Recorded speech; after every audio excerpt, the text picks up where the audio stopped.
ცუდი არის დისკუსია გრძელდება. ქალბატონ კეთებად, როგორ აი ეს რაც აღწერა დავუშვათ მეგი ცხინვალთან დაკავშირებით ცხინვალელი და თბილისელი ან გორელი ექიმების ურთიერთობა და ნდობის აღდგენა. არის ასეთი მექანიზმები მოფიქრებული სოხუმელ ექიმებთან? თუ ნაკლებად? მინდა პირველ რიგში მოგახსენოთ, რომ ის მოდელი, რაც მუშაობს, თუნდაც მეგი შემთხვევაში, ცხინვალის შემთხვევაში, სამწუხაროდ ამას ჩვენ ვერ ვირგებთ, იმიტომ რომ თუნდაც ის წითელი ჯვარი, რომელიც ესე უზრუნველყოფს ამ რეფერალური პროგრამის ფარგლებში პაციენტის გადმოყვანას. აქ რადიკალურად განსხვავებული სიტუაცია. აქ ბევრად არის გართულებული ეს მომენტები, თუნდაც პაციენტის გადმოყვანა, მთელი რიგი ბარიერებია, თუნდაც ადმინისტრაციულ საზღვარზე, ბლოკპოსტებში ხდება ესეთი შემთხვევები, როდესაც არაძლევენ ელემენტარულად პაციენტს გადმოსვლის საშუალებას, რომელსაც სასწრაფო სამედიცინო დახმარება ესაჭიროება და იმ შემთხვევაშიც კი თუ ამას წითელი ჯვარი გააკეთებს. აი წითელი ჯვარი ვერ მუშაობს ისე, როგორც ეს მუშაობს ამ შემთხვევაში ცხინვალის სიტუაციაში. სწორედ ეს არის ერთ-ერთი მთავარი მიზეზი, რის გამოც რთულდება იქიდან პაციენტის გადმოყვანა. რაღაცა გარკვეული რამდენიმე კვირის წინ მოხდა ესეთი შემთხვევა, 42 წლის ქალბატონი გარდაიცვალა, მწვავე პიელონეფრიტი, უბრალოდ მას სათანადო დახმარება ვერ მიიღო იქ არსებულ სამედიცინო დაწესებულებებში, უბრალოდ მას აუცილებლად ჭირდებოდა საზღვრის გადმოლახვა და გარდაიცვალა. იმის გამო, რომ უბრალოდ ფიზიკურად მას არ მისცეს საშუალება, რომ გადმოელახა ეს საზღვარი.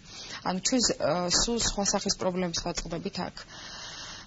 და რაც შეეხება თვითონ აფხაზ კოლეგებთან ურთიერთობას გულისხმობთ ალბათ თქვენ, ეს საერთოდ არ დგას დღის წესრიგში. ეს საერთოდ არ დგას. მეცაც გეტყვით, უბრალოდ ისინი ძალიან ურთულებენ თვითონ ჩვენს კოლეგებს, ჩვენ გვაქვს იქ ჩვენი სამედიცინო დაწესებულებები, ალბათ გაქვთ ამასთან დაკავშირებით თქვენ უკვე ინფორმაცია. დაახლოებით 20-მდე სამედიცინო დაწესებულება. ძირითადად გალის რაიონში. დიახ, გალის რაიონში, სადაც მათ ანუ დიდი რაოდენობა იქ არსებული პაციენტების ქართველი მოსახლეობის იქ ღებულობენ სამედიცინო სერვისს, თუმცა პრობლემა არის ის, რომ თვითონ იქ არის კადრების პრობლემა. ანუ მედპერსონალის კვალიფიკაციის პრობლემა ეს ერთი, შესაბამისად აღჭურვილობის პრობლემა, ანუ იქ არ არის შესაბამისი კლინიკო-ლაბორატორიული ვთქვათ ადეკვატური დანადგარები, არ არის ეს მაღალტექნოლოგიური აპარატურა, ეს ყველაფერი ართულებს ამ მომსახურების გაწევას და ჩემი ასეთი ვთქვათ მე ვფიქრობ, რომ ერთ-ერთი სახე პრობლემის მოგვარებით უნდა იყოს თვითონ შიგნით, ანუ ოკუპირებულ ტერიტორიაზე. უნდა ხდებოდეს ანუ იგივე მედპერსონალის გადამზადება, იგივე რაღაცა აღჭურვილობით შესაბამისი სპეციალისტების გადამზადება და ამ აღჭურვილობის იქ შეტანა, რომ მარტივი მიზეზები არ გახდეს იქ არსებულ პაციენტის იქ მცხოვრები ქართველი მოქალაქის თუნდაც აქ გადმოსვლის მიზეზი. ეხლა რაც შეეხება ინფორმირებულობას, ეს სერიოზული პრობლემაა. ანუ პაციენტმა, იმიტომ აწყდებიან ისინი მთელ რიგ პრობლემებს, რომ არ აქვს საერთოდ ინფორმაცია. მე ვფიქრობ, რომ საყოველთაო ჯანდაცვაში მოხვედრა უფრო მეტი პრივილეგია, იმიტომ რომ ეს არის ავტომატურ რეჟიმში მოხვედრა და არ საჭიროებს რაიმე კომისიური წესით ხილვას. ხოლო ის მოქალაქეები, რომლებიც ცხოვრობენ აფხაზეთის ტერიტორიაზე და მათ არ აქვს საქართველოს მოქალაქეობის დამადასტურებელი რაიმე საბუთი, დამერწმუნეთ, რომ კომისიური წესით განხილვა უნდაც იმისთვის არის საჭირო, რომ ნამდვილად დავადასტუროთ ეს იქ ცხოვრობს, თუ თქვათ შეიძლება არ ცხოვრობს რუსეთის ტერიტორიაზე, აქვს რუსეთის მოქალაქეობა, კომისიამ ხომ უნდა ეს განიხილოს ინტეგრაციის თუ ეს დრო იწელება აქ არ აქვს არანაირი მნიშვნელობა ეთნოს ეს აფხაზია თუ ქართველი, უამრავი ქართველს აქვს აფხაზური პასპორტი და მოქალაქეობას იღებს და არა აქვს პირადობის ქართული დამადასტურებელი ასეთებიც არიან და არის კიდევ პირიქითაც, რომ უამრავ აფხაზს აქვს, უამრავს არა, მაგრამ აქვს რაღაც ნაწილის ქართული პირადობის დამადასტურებელი მოწყობა. მე მინდა უბრალოდ ხაზი გაუსვა იმ გადაუდებელი დახმარების გადმოყვანის აუცილებლობას, რომლის დროსაც ილახება ნამდვილად ადამიანების უფლებები ამ ტერიტორიაზე მცხოვრები მოქალაქეების. იგივე ეს ამ მოყვანილ ფაქტთან დაკავშირებით მინდა კიდევ ერთი ფაქტიც მოვიყვანო, როდესაც ცხინვალის ტერიტორიაზე იყო 5 წლის ბავშვი უკიდურესად ძიმე მდგომარეობაში, არ აქვს მნიშვნელობა ეთნიკურად რა ეროვნების იყო, იცი ეს იყო სიროვნების ბავშვი. მე მახსოვს ეს იყო პირველი შესვლა 2010 წელს ცხინვალში ჩვენი საქართველოს დანარჩენი ტერიტორიიდან რეანიმობილის და ჩვენ 5 საათის განმავლობაში ვიდექით ერმნეთან, მე თვითონ ეყავ პირადად ჩასული და ველოდებოდი რომ მოეცათ ნებართვა რუსეთის მხარეს რომ მანქანა შესულიყო და რაღაც კილომეტრი ნახევარის გავლის მერე მანქანის უკან დაბრუნება მოგვიწია, იმიტომ რომ ბავშვი გარდაიცვალა. ამის მერე მე ვიცი რომ ძალიან დიდი ხმაური იყო ცხინვალში და მოხდა ამ საკითხის ძალიან მწვავედ დაყენება.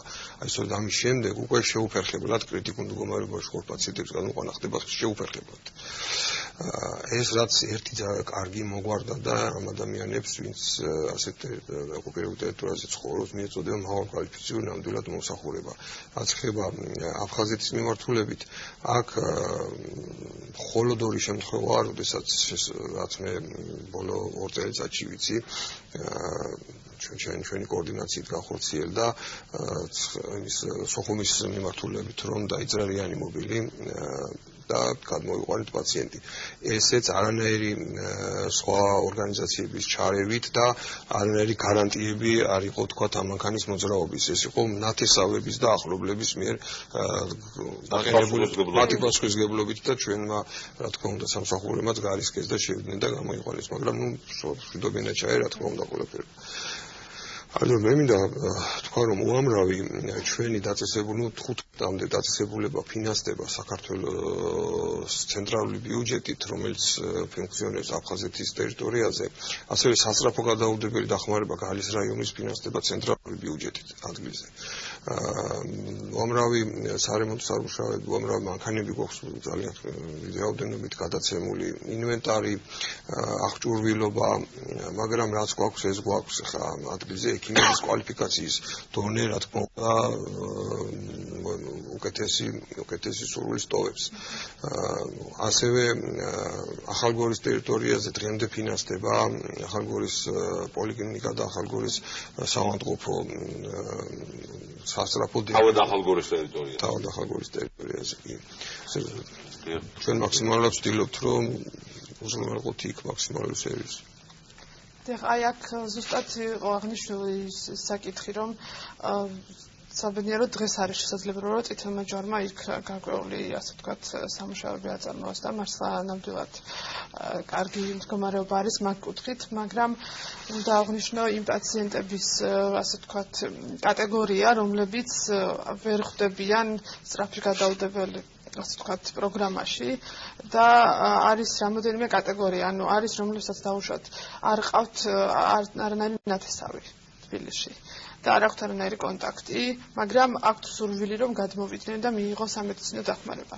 ამ შემთხვევაში ამ შუამავალ რგოლს იგივე ვცდილობთ რომ ჩვენი ორგანიზაციამ ასე ვთქვათ შეასრულოს ეს როლი და ჩვენ ვიღებთ პასუხისმგებლობას, როდესაც პაციენტი აქ გადმოდის მის უსაფრთხოებაზე, იმ კუთხით იგივე დაბინავებაზე და ადგილზე მიყვანაზე და რომ ჩაუტარდეს ეს ასე ვთქვათ სამედიცინო დახმარება და კვალიფიკაციასთან დაკავშირებით მინდა ვთქვა, რომ ჩვენ გვქონდა ორი კომპონენტი, ანუ პირველი კომპონენტი დიალოგი იყო ოკობერმის პროგრამის ფარგლებში და მე ვფიქრობ წინვალეთ მოხდა ეს შეხვედრა და მეორე კომპონენტი იყო კვალიფიკაციის ამაღლება ქართველდაოსი ექიმების და ამ ქორის პროგრამის ფარგლებში ჩვენ შესაძლებლობა გვქონდა, რომ მათთვის ჩვენ კვალიფიციურ ტრენერებს ექიმებს ჩაეტარებინათ, ასე ვთქვათ, ტრენინგები უშუალოდ ეხებოდა კარდიოლოგიას, ბავშვთა ასე ვთქვათ, მიმართულებას, სისხლძარღვთა დაავადებებს და ასევე შევეცადეთ და შევძელით გამოგვეყენებინა ახალი ტექნოლოგიები ტელემედიცინა.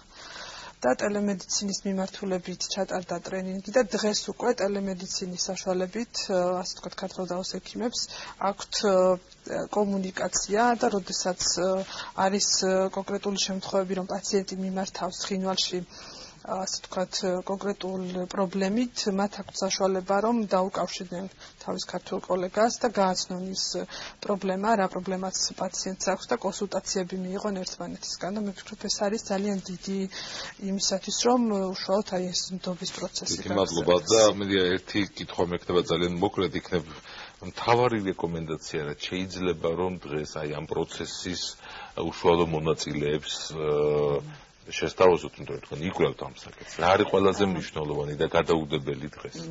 ორი საკითხი, ერთი უკვე თქვი ეს დროის ფაქტორი და მე ვფიქრობ ამაზე უნდა იფიქროს ჯანდაცვის სამინისტრომ, იმიტომ რომ მნიშვნელოვანი საკითხი არის, რომ გადაწყვეტილება მოხდეს მალე იმ შემთხვევაში, როდესაც პაციენტის მდგომარეობა არ არის გადაუდებელი, დიახ, და მეორე ძალიან მნიშვნელოვანი არის აქ ბატონმა ზურამ ისაუბრა, რომ ისაუბრა რეფერალური პროგრამა და საყოველთაო დაზღვევის ურთიერთდამოკიდებულება. ეს ორი ურთიერთგამომრიცხავი პროგრამა, ანუ თუ ოკუპირებულ ტერიტორიაზე მცხოვრები საქართველოს მოქალაქეობის მქონე პირი ხვდება საყოველთაო დაზღვევაში, მოქალაქეობის არ მქონე პირი ხვდება რეფერალურ პროგრამაში. ხომ ასეა?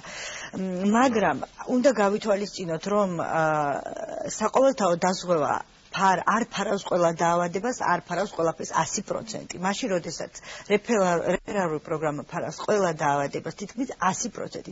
ანუ გამოგდის შემდეგი რაღაცა, რომ აფხაზეთის და სამხრეთ ოსეთის ტერიტორიაზე მაცხოვრებელი ადამიანი, რომელსაც აქვს აფხაზური პასპორტი, მაგრამ არა საქართველოს მოქალაქეობის პასპორტი, მას აქვს 100%-იანი დაფინანსება. იმას, რასაც არ ფარავს საყოველთაო დაზღვევა, ის ხდება რეფერალურ პროგრამაში.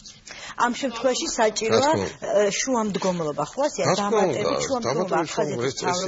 ანუ მაშინ ამ შემთხვევაში ჩემი რეკომენდაცია იქნება საქართველოს დანარჩენი მოქალაქეებისაც ასეა და ამიტომ ძალიან მარტივი მექანიზმი იქნება, რომ უბრალოდ საქართველოს მთავრობის დადგენილებაში ჩაიწეროს პირდაპირ დადგენილება 321, რომელიც აი ასე გამოყოფს ხომ რეფერალურ პროგრამის შესახებ, ჩაიწეროს პირდაპირ, რომ ოკუპირებულ ტერიტორიაზე მაცხოვრებელ ყველა მოქალაქეს მიუხედავად ეთნიკური კუთვნებისა თუ პასპორტის ქონისა, აფხაზურის თუ საქართველოს პასპორტისა, ექნება უფლება მიიღოს რეფერალურ პროგრამაში მონაწილეობა პირდაპირ. ასე რომ აი ეს ორი მომენტი მე ვფიქრობ ძალიან გასათვალისწინებელია. მე გაჩნიათ რომ ეს ორი მოტივი არ არის გასათვალისწინებელი. არა, მე მიმაჩნია რომ მაქსიმალურად გამარტივებულია ეს ორი წესი, რომ თუ არის საქართველოს პირადობის დამადასტურებელი მოძღვების მქონე პირი ის რატომ უნდა მოხდეს თუ ის უკვე იღებს ამ მომსახურებას ავტომატურ რეჟიმში პირდაპირ დაზღვეულია ეს უკვე სახელმწიფოს მიერ რატომ უნდა დაწეროს მან დამატებითი თხოვნა დაფინანსებაზე როდესაც ის უკვე მოხვედრილია არა მე ვამბობ ვისაც აქვს ის პირდაპირ მოხვედრილია მაგრამ თუ არ ხვდება ამ პროგრამაში მაშინ ფინანსდება რეფერალური პროგრამა რეფერალური პროგრამა ეს არის საკმაოდ მოქნილი ოპერატიული დროულად იღებს ამ სერვის მოქალაქე. დაზღვევის მხრივ შეიძლება ეს გაიწელოს დროზე და გაუდებელში. იღებს დროულად. რაც ეხება გეგმიურში ჩვეულებრივ საყოველთაო ჯანდაცვა მუშაობს მაქსიმალურად მოკლე დროში უზრუნველყოფ და საერთოდ ამას შეიძლება იყოს რაღაც ცალკეული შემთხვევები, რაზეც თქვენ საუბრობთ, თორე ისე ნებისმიერი დაწესებულება გაფრთხილებულია ჯანდაცვის სამინისტროს მიერ, რომ მსგავსი პრობლემის შემთხვევაში დავიკავშირდნენ და მაქსიმალურად სწრაფად გვარდება ეს პრობლემები. ხოლმე თუ ეს დაწესებულება ჩვენ დავიკავშირდა, თუ პაციენტს სჭირდება თუნდაც გეგმიური სწრაფად გადასაწყვეტი პრობლემა, ის რეფერალური კომისიის მოწვევაც ძალიან სწრაფად ხდება და ესეთი ბევრი შემთხვევა მე შემიძლია დაგესახელოთ, რომ გეგმიური რაღაც ოპერაციის გამო დაჩქარებულა შეკრება კომისიის და დაჩქარებული წესით განხილულა. რეფერალური პროგრამას გინდა არ გინდა გადასამოწმებელია ის კონტინგენტი, რომელიც შემოდის. გადამოწმების შემთხვევაში, რომ ის ნამდვილად ცხოვრობს ტერიტორიაზე, ოკუპირებულ ტერიტორიაზე, შემდეგ უკვე ეს დაუყოვნებლივ ხდება. ფაქტია, რომ ვითარება საკმაოდ არაორდინალურია და აქ ახლა ერთი კონკრეტული მექანიზმის მოფიქრება ძალიან რთული იქნება, რომელიც უნივერსალური იქნება ყველა სიტუაციისთვის. ამიტომ, როდესაც საუბრობთ სამედიცინო სერვისებზე, როგორც ნდობის აღდგენის მექანიზმზე, აქ საკმაოდ ელასტიური უნდა იყოს მთავრობაც, არასამთავრობო სექტორიც, სამედიცინო სექტორიც და ყველამ უნდა იმოქმედოს ალბათ იმ პრინციპით, რომ კონკრეტულ მოქალაქეს, რომელსაც სჭირდება დახმარება, მიიღოს ეს დახმარება დროულად და უკეთესი სერვისით. ჩვენთან მუშაობდა ოკუპირებული ტერიტორიებიდან გადაადგილებული პირთა სამედიცინო მოსახურების გაუმჯობესების კომისია. ამ კომისიაში იყვნენ ჩართულები როგორც არასამთავრობო ორგანიზაციებიდან, ისე სხვადასხვა უწყებებიდან. ჩვენ ალბათ ინიციატივით შემოვალთ, რომ ეს კომისია ისე შევქმნათ ალგეს და ამ კომისიის პარალელში არასამთავრობო სექტორი და სახელმწიფო სექტორი ერთობლივად თუნდაც აი იმ შემთხვევებს რომელიც თქვენ იცით და შეიძლება ჩვენამდე მოასწინოთ ოპერატიულად გადავწყვეტთ. დიდი მადლობა კედევან ბაკარაძეს, ზურაბ უტიაშვილს, მეგი ბიბილურს და მედიატურაშვილს, რომ დღეს ჩვენს დისკუსიაში მიიღეს მონაწილეობა და ესეთ საკმაოდ მწვავე და საკმაოდ ჰუმანურ საკითხზე ვისაუბრეთ და ვისურვებთ, რომ ეს სერვისი აუცილებლად მიიღონ მოქალაქეებმა დროულად და რა თქმა უნდა კარგი იქნება თუ ის კიდევ უფრო მეტად შეუწყობს ნდობის აღდგენას ხალხს მომავალ შეხვედრამდე დაველოდებით თქვენს მოსაზრებებს და თქვენს კითხვებს ამ თემაზე 3W სტუდიო 1-2 ნახვამდის.